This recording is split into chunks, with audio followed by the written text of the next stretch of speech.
start it up, bring it to temperature, and let the games begin.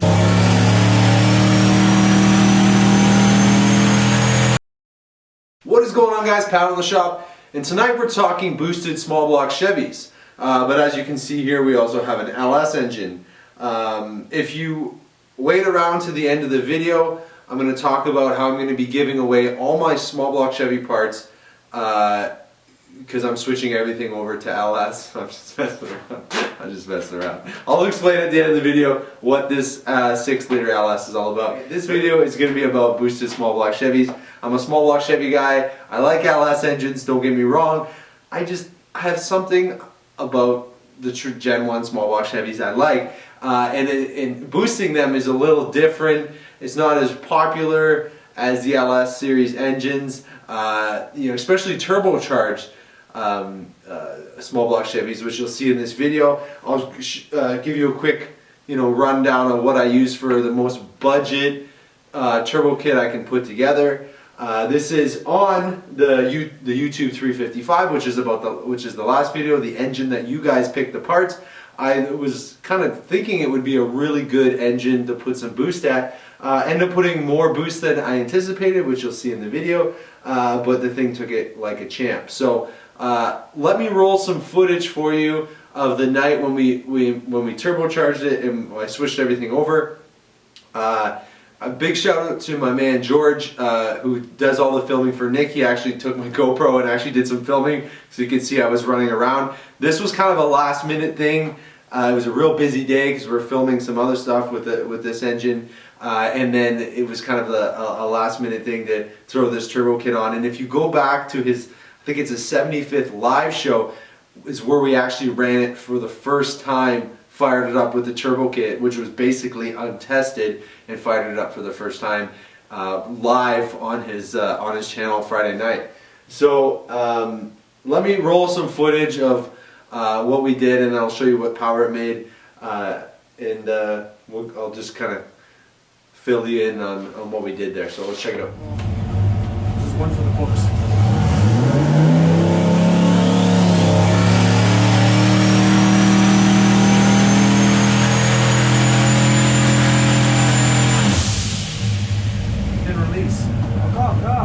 I saw 700 horsepower.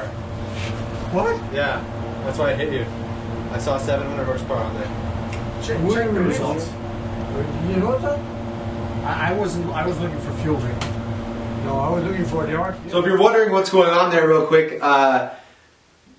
we actually ended up making, the thing made up way too much boost. The wastegate wasn't big enough, 44 mil wastegate wasn't big enough. And the 78, 75 was spooling so fast that the water brake on the dyno wasn't holding it, and the power shot way up to like 700 horsepower right before we even did the hit, and it was just making too much boost. So if you look in the video, you can see that Manny and I actually, Manny's a great dude, he loves this stuff too, we actually came up with the idea of putting a zip tie in the blow-off valve to create like a boost leak. This should make normally a pretty leggy system, but the way it was working, it still wasn't that leggy. So and you'll see in a second.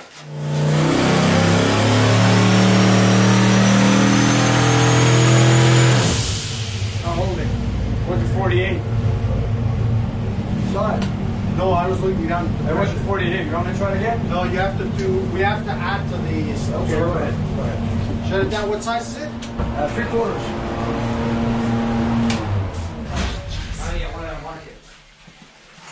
Okay, you gotta straight pull it out. I'm gonna basically take out a full rotation. Okay, go ahead. Oh, you might need more than that. Okay, so Okay, go from here? Yeah, go. We should have thrown a black marker at 12 o'clock. Give me the black marker there, Pat, please. Black marker. Manny, hold on a second. Oh, you just want to mark where it was? Yeah, because I want to be sure. Okay, hold the clock, okay?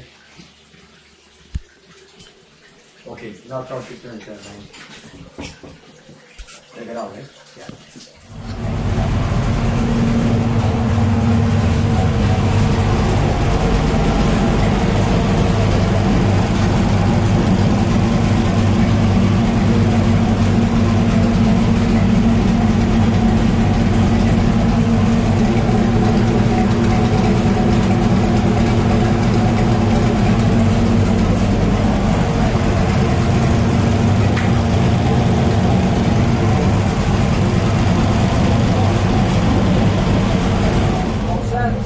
set, Nick. All set? All set.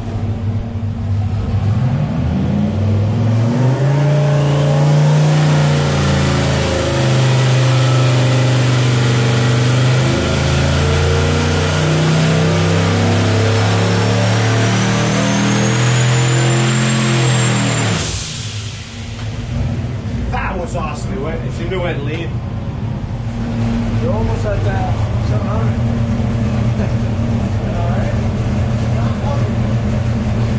More on the left, George. Get the RPM. Do it again, George. Get the RPM left. That's it. I got full screen. That's it. You got it.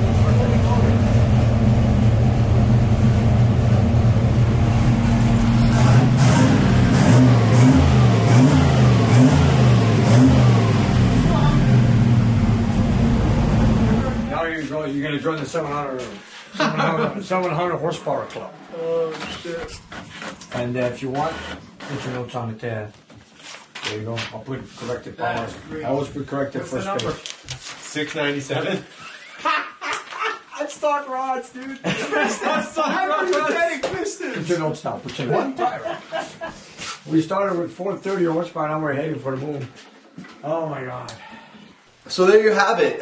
This cobbled together turbo kit that I made with mostly spare parts actually ended up working too good. It made too much boost. We lost boost control, so what that basically means is the wastegate isn't big enough. But we still managed to make 700 horsepower at only 5,000 RPM before we ran out of fuel injector. The turbo came on real hard, real fast, and basically just ramped right up. We had to shut it down at 5,000 RPM. It was on its way like a freight train to 800 plus horsepower, which would make sense because we were running about 15 pounds of boost, and at about 15 pounds of boost you can typically double your NA horsepower. So this thing was on a rocket ship to 800 plus horsepower with just this real budget simple turbo kit.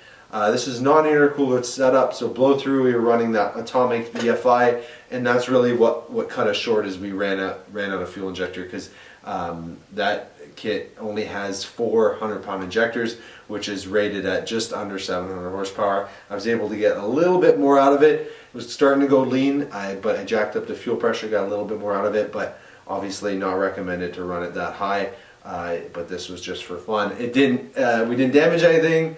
Surprisingly, remember this is hyper eutectic pistons with a little bit extra ring gap, and stock cast one-piece crank, 880 block like your late model small block Chevy block, nothing fancy, and then just your regular forged rods. Not even the powder metal rods; these are just the old school forged rods.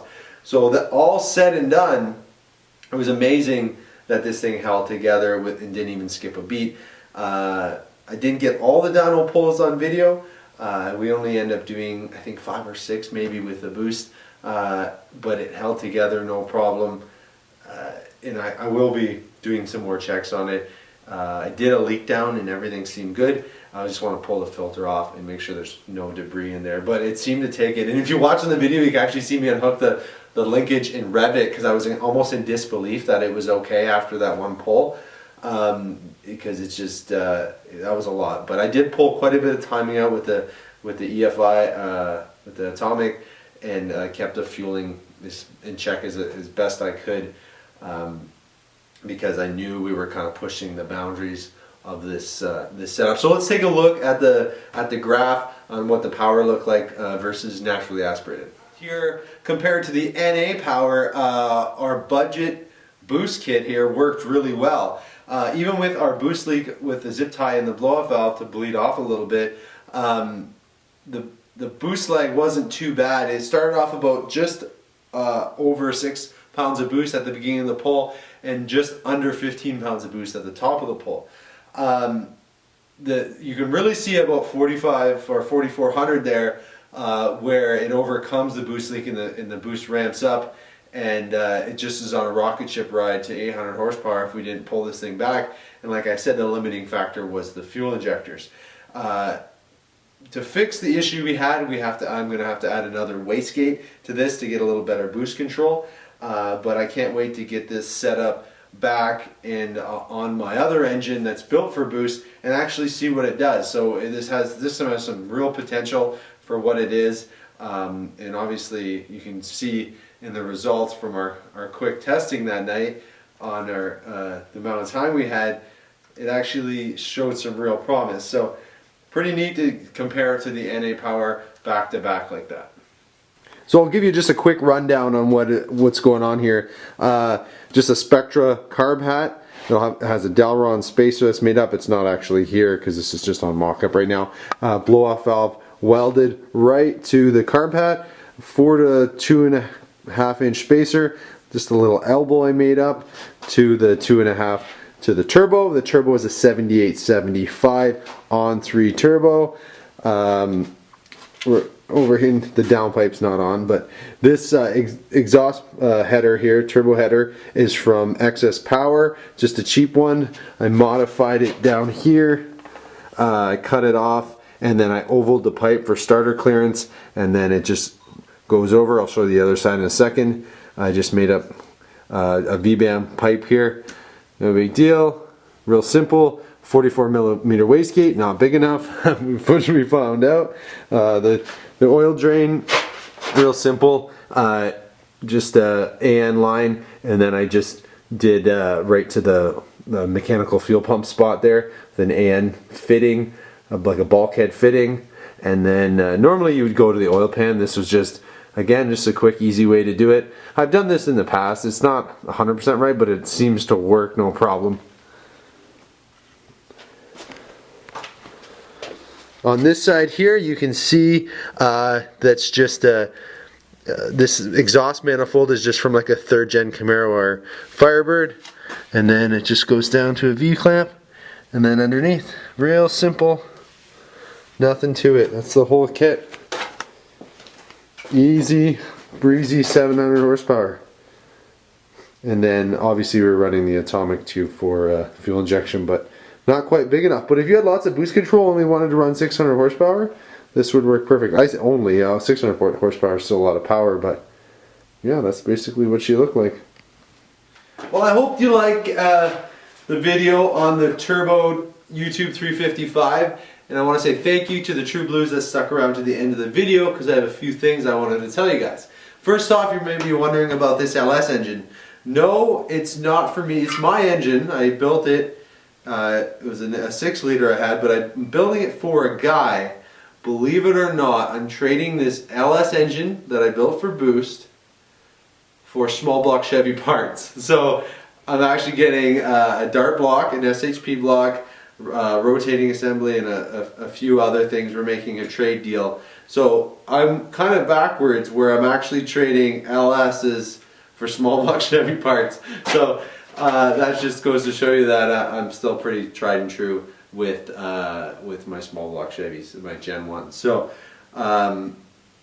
this thing I just thought would be funny to show you guys, and I did do a vote on my Instagram. If you don't follow me on Instagram, make sure you add me on Instagram, and I just wanted to see what guys were saying. So it's about 75% of guys want me to keep with small block Chevys, which is good, and a few guys said I need to go to electric, so I might have to delete those guys off Instagram. I'm just kidding. But about 75% of the guys want me to stick with the good old small block Chevy Gen 1. So that's good. I wasn't going to do anything different anyway, but I just wanted to see what you guys were saying. But another thing I wanted to mention too, for you Vortec head guys, if you stuck around to the end of this video, you'll be happy to hear about some Vortec head stuff. If you follow me on Instagram, you noticed the other day I picked up another Vortec L31 engine. So my idea is I'm going to do 3 stages of Vortex. I'm bringing back the Dingle Ball 355. That's getting a more aggressive roller cam. I'm building another mid build, sort of like flat top piston build with a little bit worked over Vortec heads. And then I want to do a stock, as cheap as possible, Vortec L31 build. So I'm hoping this is going to be a good engine. I was told it's a runner. And then build it up using as many stock parts, like it's going to be like a carbureted intake, not a fuel injection intake, but as many stock parts as I can, stock bottom end, and then just do a cam swap and do up the heads, and let's see how much power we can make. So it's going to be like 3 levels of Vortec headed builds, and so somewhere what you guys are building should fall into one of those categories, and it can kind of give you a direction. I'm thinking I'm going to go custom grind cams on each one to kind of give you an idea of what I like for camshafts with Vortex, and then you guys can decide from there.